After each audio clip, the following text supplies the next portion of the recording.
L'examen des nerfs crâniens est particulièrement important en raison de la valeur topographique que représente leur atteinte éventuelle.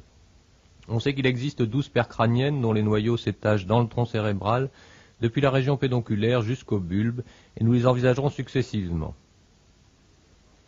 Le nerf olfactif véhicule la sensation d'odorat de la muqueuse des fosses nasales au bulbe olfactif, à la face inférieure du lobe frontal.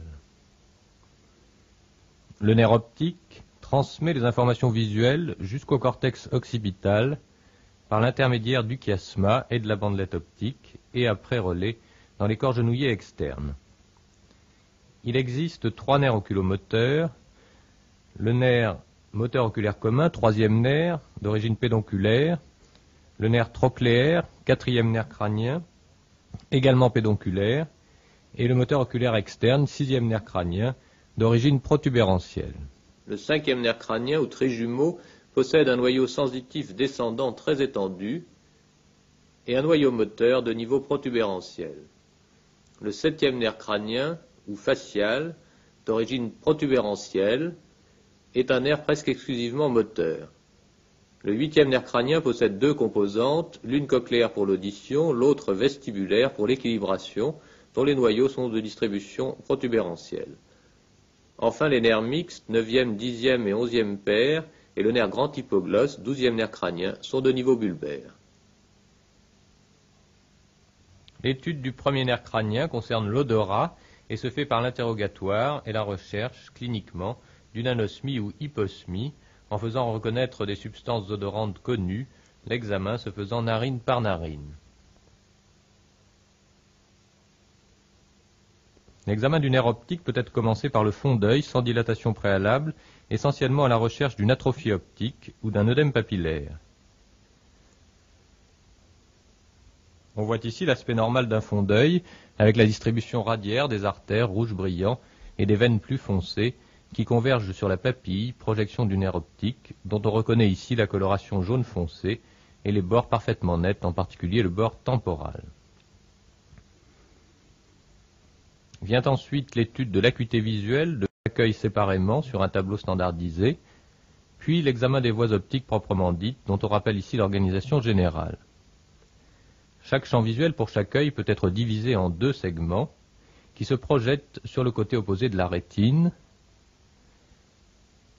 Rétine temporale pour le champ visuel nasal et rétine nasale pour le champ visuel temporal. Les fibres empruntent le nerf optique et au niveau du chiasma, les fibres nasales croisent la ligne médiane, alors que les fibres temporales restent homolatérales. Ainsi, les fibres de chaque champ homonyme se réunissent dans la bandelette du côté opposé jusqu'au corps genouillé externe. De là, les radiations optiques contournent les cornes temporales et occipitales du ventricule latéral, puis se projettent sur la scissure calcarine du cortex occipital. L'examen du champ visuel se fait en clinique à l'aide d'une stimulation comme un crayon ou un doigt de la main. Dans un premier temps, on peut examiner simultanément les 2 champs visuels à la recherche d'une amputation.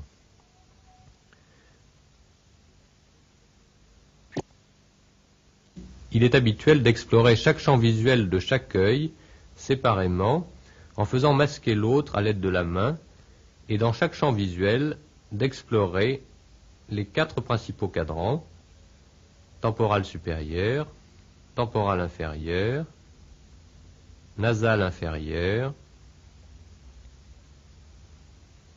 et nasal supérieur. Dans cette épreuve, l'examinateur doit s'assurer que le sujet conserve bien un regard axial.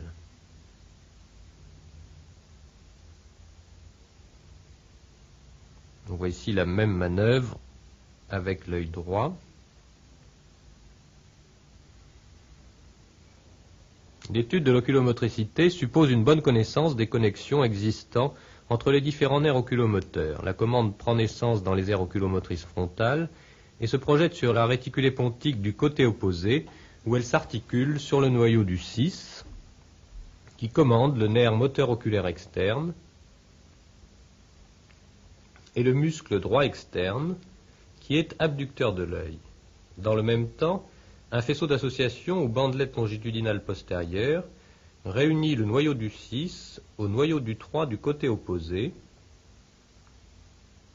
noyau qui commande le moteur oculaire commun et le droit interne, adducteur, permettant ainsi la réalisation d'un mouvement de latéralité, ici vers la droite, commandé par la réticulée pontique droite et le cortex frontal gauche.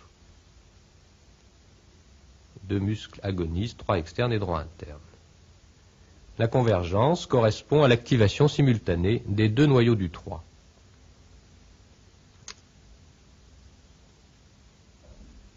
Avant d'explorer chaque nerf oculomoteur séparément, on doit donc vérifier que les mouvements oculaires de fonction ne sont pas paralysés en faisant réaliser des mouvements saccadiques ou volontaires de latéralité, de verticalité,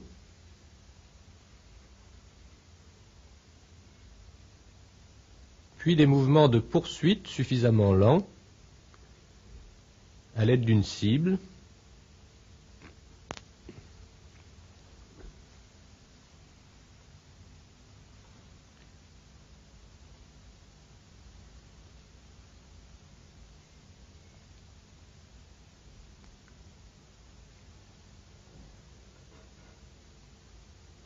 et enfin des mouvements de convergence.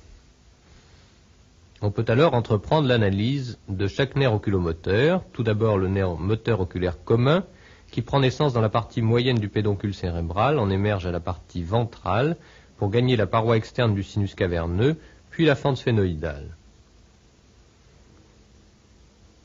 Il faut rappeler que ce nerf a une double composante, l'une intrinsèque, qui rend compte du réflexe pupillaire, dont le nerf véhicule la composante parasympathique. On voit ici la contraction du sphincter ilyrien, dont la paralysie réaliserait une mydriase aréflexique.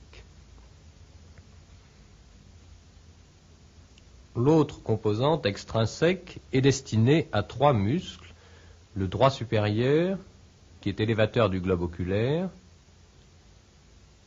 le droit inférieur, qui abaisse le globe oculaire,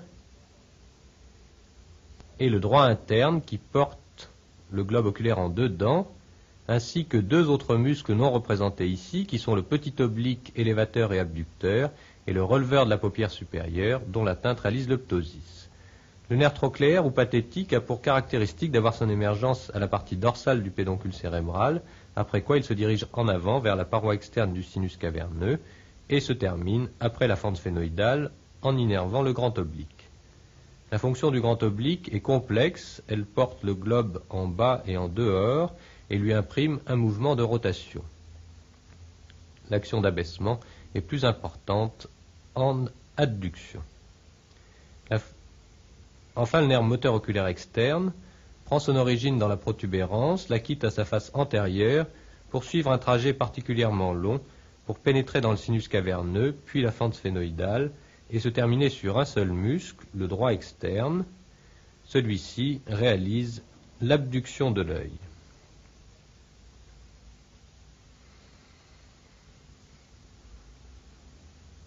Le nerf trijumeau donne trois branches sensitives, l'ophtalmique pour le front, la paupière supérieure, la cornée et la racine du nez, le maxillaire supérieur pour la pommette, la lèvre supérieure et l'aile du nez, et le maxillaire inférieur pour la joue, la lèvre inférieure et le menton, en respectant l'encoche massétérine C2. L'étude de la sensibilité, outre l'interrogatoire, se fait par le tact fin à l'aide d'un coton sur les trois territoires du nerf, en sachant que certaines zones sont particulièrement sensibles, comme la narine ou la cornée.